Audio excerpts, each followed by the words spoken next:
"Watch out!" Victor Prescott shouted, grabbing the woman in front of him and yanking her out of the way just as a bar stool flew across the room. The downtown diner had gone from calm to chaos in seconds. Two men were throwing punches near the front counter, knocking over chairs and shoving anyone in their path. Victor had been standing in line, his 6-year-old son Wyatt clutching his hand when he spotted the woman alone, distracted and right in the path of the fight. He didn't think. He just acted. The woman stumbled into him, her heel catching on a tile, and he caught her before she fell. She looked up, startled, bright eyes, sharp cheekbones, sleek black hair that brushed her shoulders. She wore a beige coat that probably cost more than his rent. "You okay?" Victor asked, steadying her with one arm while keeping Wyatt behind him. Yeah," she breathed, clearly rattled. "That was thank you." Victor turned to Wyatt. "You good, bud?" Wyatt nodded, wide-eyed. "Those guys are crazy." "Yeah." "Let's get out of here." He turned back to the woman. "You should come with us. This place is about to turn into a war zone." She hesitated, glancing toward the door, then back at him. "Okay." Victor led them out the back exit into the alley, holding tight to Wyatt's hand with one hand and steadying the woman with the other. Once outside, he turned to her again. "You sure you're all right?" "I think so. Just surprised." She took a breath. "Thank you." Again, "No problem." He glanced around, then offered his hand. "Victor, and this little guy is Wyatt." She shook it. Ophelia Dane." "Nice to meet you, Ophelia." He smiled, then glanced at Wyatt. "You hungry?" Wyatt nodded quickly. Victor turned to Ophelia. "There's another diner a block down. Less exciting, I promise. You're welcome to join us. No pressure." Ophelia hesitated, then nodded. "Actually, I'd like that." They walked together, the city humming around them. Victor kept his pace easy for Wyatt, who skipped beside him with a toy dinosaur clutched in his free hand. Ophelia walked on his other side, watching them with a strange expression that Victor couldn't quite read. Inside the quieter diner, the three of them slid into a booth. Victor made sure Wyatt was settled with crayons and a kid's menu before turning to Ophelia. "You from around here?" he asked. Ophelia stirred her coffee. "I work nearby, midtown." Victor raised an eyebrow. "Finance," she smiled faintly. "Something like that." He didn't push. He understood boundaries, especially when he had plenty of his own. "What about you?" she asked. Victor shrugged. "Used to work construction, then Wyatt came along." "You're a full-time dad." "Yeah, his mom, she left when Wyatt was 2, no contact since." "So it's just us." Ophelia's expression softened. "That's a lot." Victor shrugged again. "It is, but he's the best thing that ever happened to me." Wyatt looked up. "I'm going to be a dinosaur doctor." Victor chuckled. "That's right, he's got big plans." Ophelia smiled. "Sounds like he's got a good dad." Victor glanced down at his chipped coffee mug. "I try." The conversation flowed easily after that. They talked about books Wyatt liked, movies they'd seen, random city annoyances. Victor noticed how Ophelia listened not just politely, but really listened. She asked Wyatt about his toy dinosaur and laughed when he told her its name was Cheese. After they finished eating, Victor offered to walk her to her office. She declined, saying she had a driver nearby. Still, she lingered outside the diner, hands in her coat pockets. "Thank you again," she said. "Seriously, I could have been hit with a chair if you hadn't pulled me." Victor gave a small smile. "I wasn't about to let that happen. Still, you didn't have to. I've got a kid. I see someone in danger, I move. Simple." She looked at him for a long moment. "You're a good man, Victor." Then, before he could respond, she pulled a sleek business card from her coat pocket and handed it to him. "If you ever need anything, call." Victor looked down at the card. Just her name. No title, no company, just Ophelia Dane and a number he looked up. "Thanks," she glanced at Wyatt. "Bye, dinosaur doctor," Wyatt grinned. "Bye, lady." Victor watched her walk toward a black SUV that had just pulled up. The driver opened the back door for her and she slid inside. "Dad," Wyatt said, tugging at his sleeve. "She was nice." Victor nodded. "Yeah." She was. But he didn't expect to see her again, so when Ophelia showed up at the community center 2 days later, where Victor volunteered fixing up the old basketball court, his brain short-circuited for a second. She wore jeans, a fitted blazer, and flats. Still polished, still out of place, but she was smiling and she was holding 2 coffees. "I figured you might be here," she said, handing him one. "I asked around." Victor took the cup, stunned. You tracked me down, I'm persistent, she said lightly. And I wanted to see you again, he blinked. Why? Ophelia looked him straight in the eye. Because I haven't been able to stop thinking about you, and I was hoping you felt the same. Victor stared at her. You're serious? Dead serious, he laughed, incredulous. You barely know me. Then let's fix that. And somehow, just like that, it began over the next few weeks. Ophelia kept showing up. She'd bring Wyatt books or snacks. She helped repaint the rec room. She didn't act like she was slumming it, she acted like she belonged there. Like she wanted to be there. Victor liked her more every time they talked. She was sharp, funny, unexpectedly down to earth, and Wyatt adored her, but something about her didn't quite add up. One Saturday afternoon, while Wyatt was napping in the next room, Victor finally asked her, Ophelia. What do you really do exactly? She hesitated, then smiled. I was wondering when you'd ask. Victor folded his arms. Well, I'm the CEO of Dane Corp. Victor blinked. The real estate company, the same. He stared at her. You're a billionaire, she nodded. He ran a hand through his hair. And you've been painting walls in a community center with me. Yes. Why? Ophelia took a step closer. Because you're the only person I've met in a long time who doesn't care about who I am. You didn't even know. You treated me like a person. And I liked that. Victor was quiet for a long moment. You're telling me. A billionaire is into a broke single dad with a busted truck and a kid who wants to be a dinosaur doctor, Ophelia smiled. Exactly, he laughed. Honestly laughed. This world is nuts. And yet, she said, moving closer, I'm not going anywhere. Victor looked down at her, heart pounding. Good. Then she rose onto her toes and kissed him, and the second her lips touched his, he knew he was already falling. Victor didn't expect her to show up at the basketball tournament. He stood on the edge of the cracked court at the local park, clipboard in hand, whistle around his neck, watching two groups of kids scramble for the ball. The neighborhood league was something he'd started the year before, mostly to give the kids an outlet and somewhere safe to be on Saturdays. He'd borrowed jerseys, fixed the hoops himself, and roped in two retired high school coaches to help. Wyatt sat on the sidelines, waving a neon palm with the other siblings. Victor grinned when he saw him yell something unintelligible to one of the players mid-pass. Then he saw her. Ophelia stood near the bleachers, wearing jeans, white sneakers, and a gray windbreaker that didn't belong to any designer he recognized. Her hair was pulled into a low ponytail, and she was holding two canvas tote bags filled with what looked like water bottles and snack bars. Victor jogged over. You're early. I come bearing electrolytes, she said, holding up a bottle. The woman at the corner store said kids love this flavor, something about dragons and mangoes. He took the bottle and laughed under his breath. You didn't have to bring anything. I wanted to, she said.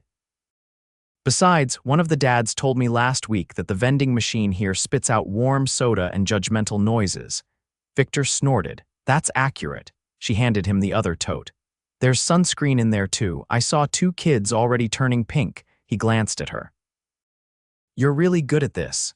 What community hydration? Showing up. Ophelia looked at him for a beat. I've spent most of my life around people who show up only when there's a camera or a check attached. I like this better. Victor's eyes searched hers, but before he could answer, one of the coaches blew the whistle for halftime and kids came pouring off the court in a wave of chatter and sweat. Water. Snacks. Victor bellowed over the noise, tilting the tote for the nearest kid to grab from. Ophelia crouched beside him, passing out bananas and little packs of trail mix, laughing when one of the boys tried to argue that chips were technically a vegetable. Wyatt ran over and tugged on her sleeve. Did you see me cheer? I threw the palm in the air and caught it with my head. I did, Ophelia said seriously. It was maybe the most athletic thing I've seen today. When the game resumed, she sat beside Victor on the bleachers, her knee brushing his. You know, she said, watching the kids run, I went to a private school across the city. We had a full-size indoor gym, 3 trainers, a smoothie bar, and a psychologist on site. Victor raised an eyebrow. That sounds excessive. It was, she said. But nobody ever cheered like this. He glanced at her. Were you happy? She didn't answer right away. I was impressive. That's not the same. They sat in silence for a minute. Then my father's the one who built Dane Corp. I was 12 when he handed me my first quarterly report and told me to tell him what was wrong with it. He wanted a legacy, not a daughter. I became both because I didn't know how to be anything else. Victor watched her, the wind lifting strands of her hair. And now I'm trying to figure out what I actually want, not what's expected, not what's profitable, just real. He didn't say anything. Instead, he reached down and took her hand, lacing their fingers together. When the tournament ended and the kids were packing up, one of the moms approached Ophelia. "You his girlfriend?" the woman asked, jerking her chin at Victor. Ophelia blinked. Because if you are," the mom said, lowering her voice, "don't break his heart. That man's held this place together with duct tape and grit for years. He deserves someone who won't leave when it gets messy." Ophelia nodded slowly. "I'm not going anywhere." That night, Victor was tucking Wyatt into bed when the boy asked, "Is she gonna come again?" "She might," Victor said, smoothing the blanket. "I like her," Wyatt whispered. "She didn't laugh when I said I want to ride a raptor to school." Victor leaned down and kissed his forehead. "She's special." Back in the living room, Victor stared at his phone. He'd never been good at this part. The in-between. He'd always had to be the rock, the constant. But now, with her, he felt something shift, like the ground underneath wasn't quite so rigid anymore. He called her. She answered on the first ring. "Hey," he said, voice lower than usual. "Can I see you tomorrow?" There was a pause. "I was hoping you'd say that," she said. The next evening, she invited him and Wyatt to a restaurant near the river, upscale, but not flashy. Victor had to talk himself out of a panic spiral when he saw the valet, but Ophelia met them at the door, already having pre-ordered Wyatt's favorite food from the menu she'd snuck a peek at last week. The hostess led them to a table on the balcony, overlooking the water. Strings of warm lights crisscrossed overhead and boats floated quietly in the distance. "Is this a date?" Victor asked, once Wyatt was distracted with his coloring sheet. Ophelia looked at him over the rim of her wine glass. "Only if you want it to be," he leaned in. "I do," she smiled. "Then it is." They talked until the sun dipped below the waterline and Wyatt fell asleep curled up on the bench beside them. Ophelia reached across the table, brushing her fingers lightly over Victor's wrist. "I don't do casual," she said. "When I care big." "It scares people." Victor rubbed his thumb along the back of her hand. "I've been scared before. It didn't stop me from showing up the next day. I'm not used to someone seeing all of me and not running. I'm not going anywhere." She looked at him like she didn't quite believe it and wanted to. Later, as he carried Wyatt to the truck and buckled him into the back seat, Ophelia stood beside him under the soft glow of the street lamp. "I know who I am in the boardroom," she said quietly. "But with you, I'm figuring it out as I go." Victor turned to face her, his voice low. "So am I." And then, once again, she kissed him, this time slower, deeper, like she was choosing him with every ounce of uncertainty still thrumming in her veins. And Victor, man who'd built a life from the ground up, who'd never had a safety net, felt something dangerous and beautiful take root in his chest. Hope. Victor tightened his grip on the steering wheel as he drove through the narrow streets of Queens, glancing in the rearview mirror every few seconds to check on Wyatt, who was snoring softly in the back seat. The boy had fallen asleep halfway through their visit to the aquarium, his face still faintly painted with a blue jellyfish from the children's booth. Ophelia sat in the passenger seat, her legs folded beneath her, watching the city lights blur past the window. "I haven't been to an aquarium in years," she said quietly. Victor chuckled. "You looked more excited than Wyatt during the penguin feeding." "I was," she admitted. "I used to beg my nanny to take me, but she always said it wasn't part of the schedule. So I started memorizing the names of the fish from encyclopedias." He glanced at her. "You memorized fish names." "I was 8 and lonely. It was either fish or obscure Russian novels." Victor shook his head. "You're something else." She turned to him, her voice softer. "You have a way of making me feel like I don't have to explain myself." "You don't," he said, "but I like hearing it anyway." They pulled up in front of his building, an aging walk-up with peeling paint and a stubborn gate that always stuck halfway open. Victor parked at the curb and sighed. "Let me carry him up. He'll be dead weight." "I'll grab the backpack," Ophelia offered. Inside, the apartment was dim and warm. Victor laid Wyatt gently on the couch, pulling a blanket over him. Ophelia stood in the small kitchen, looking around with quiet curiosity. She didn't comment on the mismatched dishes or the stack of laundry in the corner. Instead, she opened a cabinet, found 2 mugs, and started heating water. "You have chamomile," she said, holding up a box. "Didn't peg you for a tea guy." Victor joined her at the counter. "I'm not." Wyatt picked it out because the bear on the box reminded him of a stuffed animal. She unwrapped 2 tea bags and dropped them into the mugs. "Still counts." He leaned back against the fridge. "What about you? What do you drink when no one's watching?" "Black coffee, always." "Even at night?" "That's a little intense." "I am a little intense." Victor smiled faintly. "You weren't today." She looked up at him. "That's because you make it easier to breathe." The kettle whistled. Neither of them moved. "I meant to ask," Victor said after a long beat. "What made you want to come with us today, really?" Ophelia poured the water, steam rising between them. "Your life doesn't have an opening act. It's real. Every second. I don't get that often. I like who I am when I'm with you and Wyatt." He tilted his head. "You don't feel like you're pretending." "No, I feel like I'm finally telling the truth." Victor took the mug she offered. "That scares you." "Terrifies me." They sat on the old couch after putting Wyatt to bed in Victor's room, careful not to wake him. Ophelia tucked her feet beneath her and looked around the living room, eyes landing on a framed photo of Wyatt, toothless and beaming, holding a paint-covered paper plate. "What's that from?" she asked. "His kindergarten art show. He made a rainbow planet and told me it was where dinosaurs go when they retire." She smiled. "He's brilliant. He's everything." Ophelia turned to him, her voice low. "What about you? Who takes care of you?" Victor hesitated. "I've got it handled." "That's not what I asked." He stared at the mug in his hands. "You can't afford to fall apart when someone else is counting on you." She didn't challenge him. Instead, she set her mug down and reached for his hand.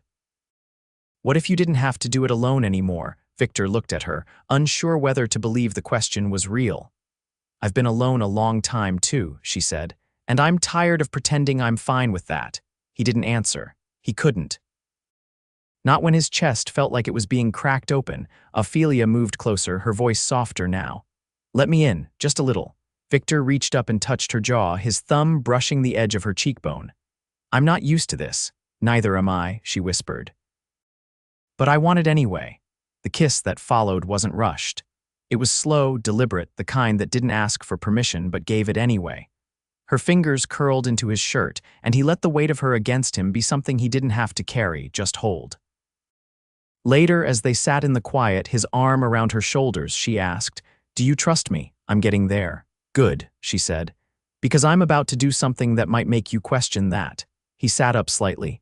"What are you talking about?" She turned toward him. "There's a gala tomorrow night. One of those ridiculous black tie things with champagne fountains and people who use the word synergy unironically. Sounds unbearable. It is, and I need to make a statement this year." "What kind of statement?" She looked at him steadily.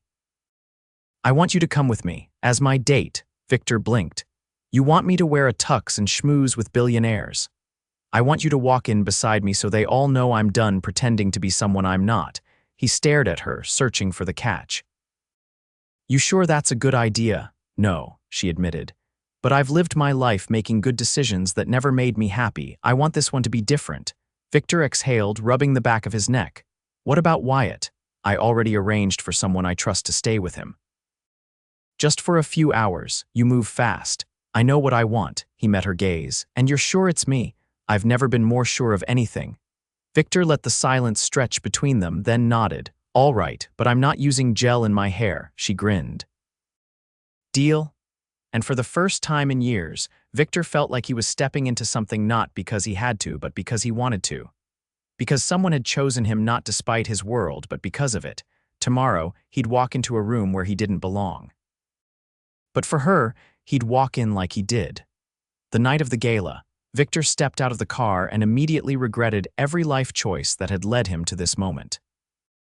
He tugged at the collar of his tuxedo, tailored last minute by a quiet man Ophelia had called in from Milan, who'd flown in and out within a day like some kind of tailoring ghost. Victor still wasn't sure how she'd pulled it off, but the result was a suit that fit like it had grown on him, sleek and sharp, even if he still felt like a construction worker who'd wandered into a Bond film. The building in front of him was all glass and marble, spilling golden light onto the sidewalk from the towering windows. Spotlights swept over the entrance as a valet opened the door for Ophelia, who stepped out like she was born of crystal and silk. Victor's breath caught. Her gown was navy, structured and elegant, dipping just low enough in the back to be dangerous. Her hair was swept up, exposing the graceful line of her neck. She didn't wear much jewelry, just a pair of small earrings and a thin silver bracelet, but she didn't need it. Every head near the entrance turned. Still, she looked only at him. "You clean up well," she said, stepping beside him. "I'm still not convinced I'm allowed in there," Victor muttered. "Then I guess you'll have to pretend," she said, and slid her hand into the crook of his arm. "Just like I've been pretending for years." As they walked through the towering glass doors, Victor kept his pace steady, jaw tight. Inside, chandeliers glittered overhead, and a string quartet played something delicate in the corner. People milled about in tuxedos and gowns, sipping champagne and tossing around phrases like equity structure and capital yield. Victor leaned closer to Ophelia. "You ever get tired of all this?" "Every minute," she replied, her voice low.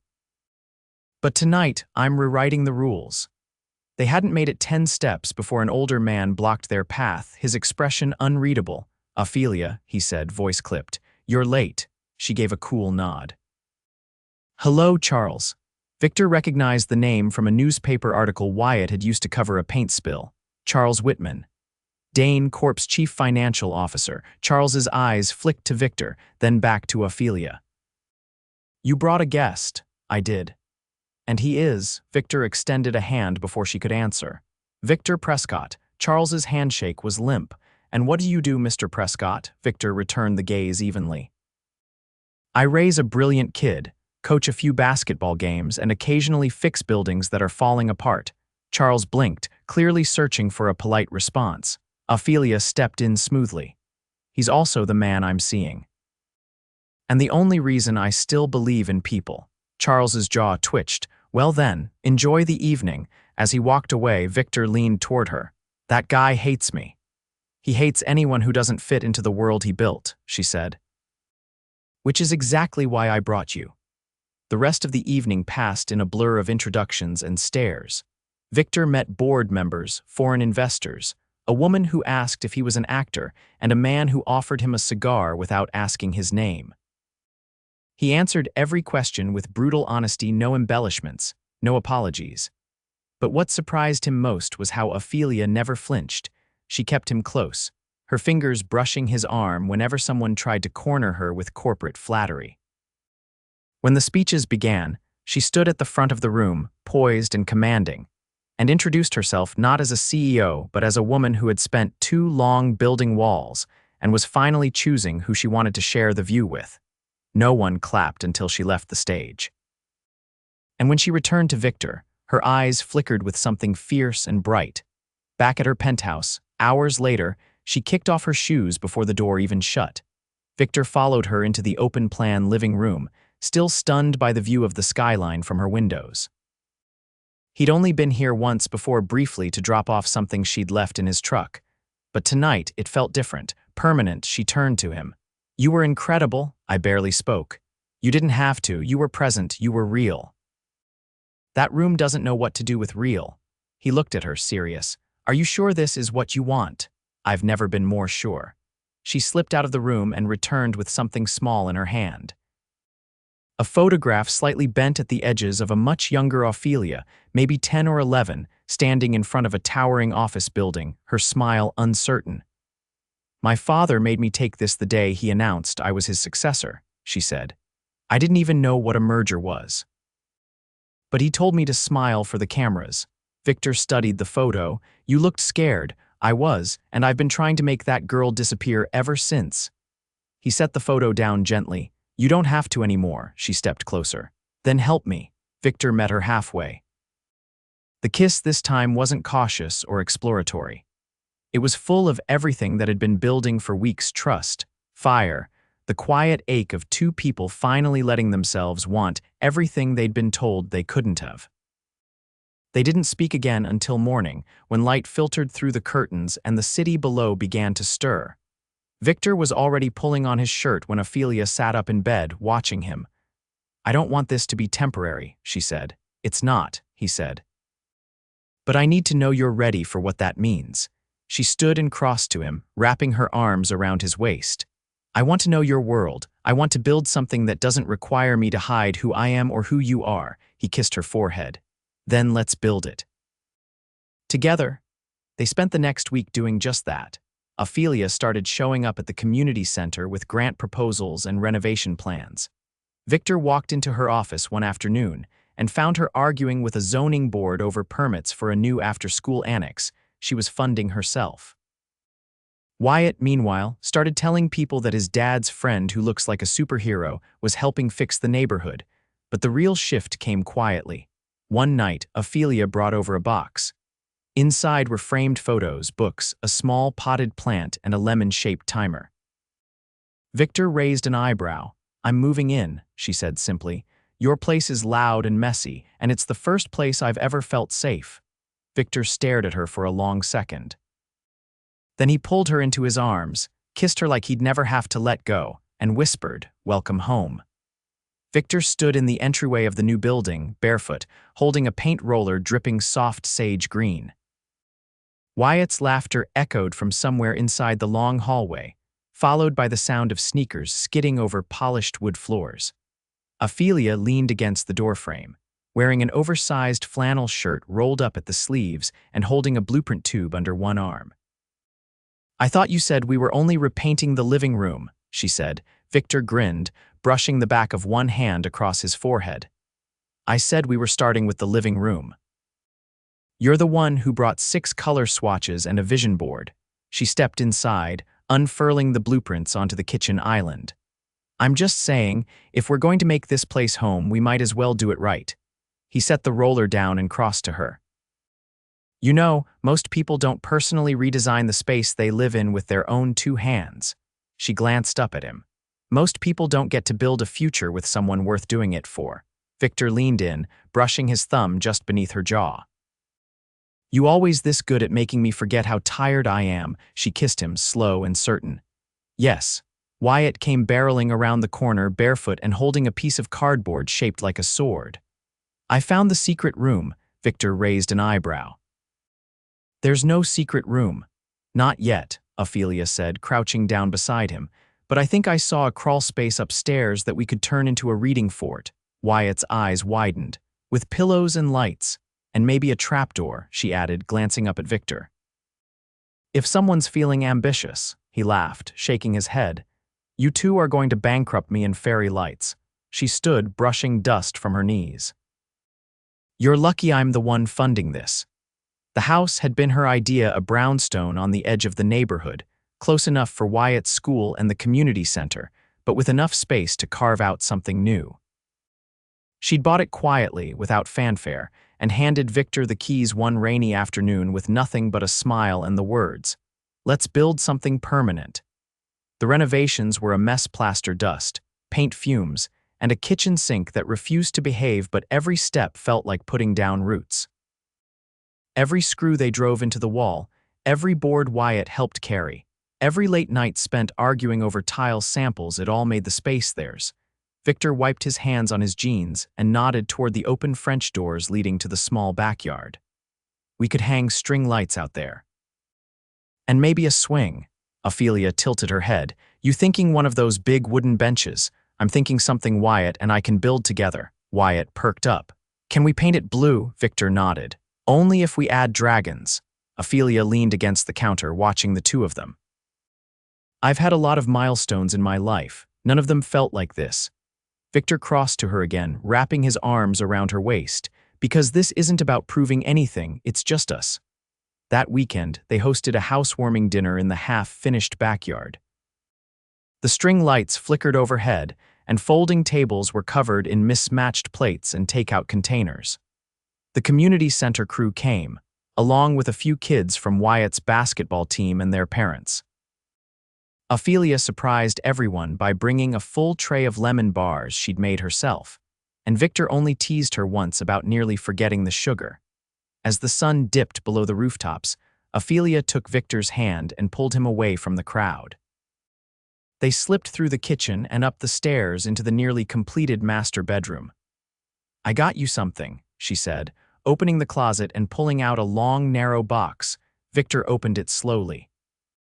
Inside was a hammer, an old one, worn smooth with age, but the handle had been engraved with a quote. "Build the life you never thought you could have." He ran his fingers over the words. "Where did you find this?" "I didn't," she said. "It was my father's. The only thing he ever used that didn't come from a boardroom. I had it restored." Victor looked at her, his chest tightening. "You sure you want to let go of that?" "I'm not letting go," she said. "I'm passing it forward." He set the box down carefully, then pulled her into his arms. "You've changed everything. So have you." They stood there for a long moment, the noise of the party drifting up through the open windows. Then Ophelia drew back slightly, her eyes unusually serious. "I have something else to tell you," she said. "And I wanted to wait until it was the right time." Victor searched her face. "What is it?" She reached into the pocket of her jeans and pulled out a folded envelope. "I was offered a position, a government urban development grant program. They want someone to lead a new initiative, affordable housing, community restoration, all of it. They said I'm the only one who's ever run a corporation like Dane Corp and still shown up to coach kids' basketball games." Victor's brow furrowed. "That's huge." "It means stepping away from the board." "For good." He studied her carefully. "Do you want it?" "I want what we're building here. I want to make this matter, not on paper, in real life." He smiled. "Then say yes." She exhaled, and just like that, the weight she'd carried for years seemed to lift. "I already did," she whispered. They kissed again, this time with the quiet certainty of two people who had chosen each other not just in the rush of passion, but in every moment after. Months passed. The backyard grew into a space filled with laughter, garden beds, and a wooden bench painted blue with dragons carved in the sides. Wyatt's reading fort became a point of pride, complete with a secret password and a sign that said, "No adults unless snacks." Victor taught after-school carpentry classes at the community center now, and Ophelia worked from a small office a few blocks away, where she met with city planners and fought for zoning reforms. She still wore designer coats sometimes, but now they were flecked with sawdust and paint. One evening, as twilight settled in, Victor lit a fire in the backyard pit while Wyatt roasted marshmallows nearby. Ophelia came out with mugs of hot cider, her eyes soft. "Do you remember," she said, "when I told you I didn't know who I was outside a boardroom?" Victor pulled her onto the bench beside him. "Yeah, I think I finally figured it out." He looked at her, the firelight dancing in her eyes. "Who are you?" She leaned her head against his shoulder. "I'm someone who's madly in love with the man who saved me from a flying barstool." Victor laughed, low and warm. "You're never going to let that go. Never." Wyatt looked over from his marshmallow. "Can you two stop being mushy and help me build a marshmallow catapult?" Victor stood, pulling Ophelia up with him. "Only if we get to launch one at the neighbor's cat." Ophelia grinned. "Deal?" And as the stars blinked into the sky above them, as laughter filled the air and sticky hands waved through the smoke, Victor knew this wasn't just happiness. It was home. It was forever.